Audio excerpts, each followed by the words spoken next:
საქართველოს პროკურატურამ დიდი და განსაკუთრებით დიდი ოდენობით ნარკოტიკული საშუალების და ფსიქოტროპული ნივთიერების უკანონო შეძენის, შენახვის, რეალიზაციის ხელშეწყობის, ასევე შესასრული იარაღის და საბრძოლო მასალის შეძენა-შენახვის ფაქტებზე 84 პირს, მათ შორის უცხო ქვეყნის მოქალაქეებს ბრალდება წარუდგინა.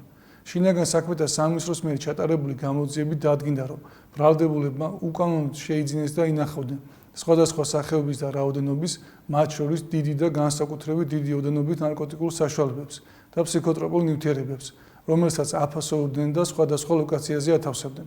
ბრალდებულების ნაწილი ნარკოტიკული საშუალების რეალიზაციას ახორციელებდა. გატარებული ღონისძიებების შედეგად სამართალდამცველებმა ნარკოტიკული საშუალებები და ფსიქოტროპული ნივთიერებები, ჰეროინი, კოკაინი, მეთადონი, ბუპრენორფინი, გამომშრალი მარიხუანა, მცენარე კანაფი, პრეგაბალინი და ნარკოტიკული საშუალების დაფასებისათვის საჭირო ნივთები ამოიღეს. ასევე ამოღებულია წესასროლი იარაღი და საბრძოლო მასალა.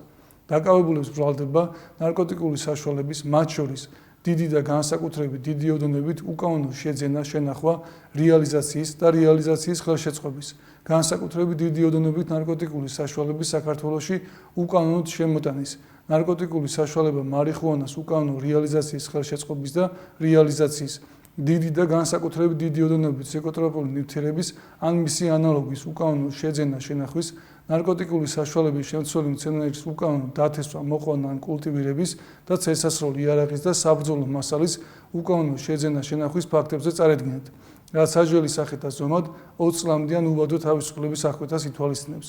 პროკურატურის შემდგომლობის საფუძველზე ბრალდებულების ნაწილს აღკვეთის ღონისძიების სახით პატიმრობა უკვე შეეფარდათ, ხოლო ნაწილის მიმართ სასამართლო კანონით დადგენილ ვადაში იმსჯელებს.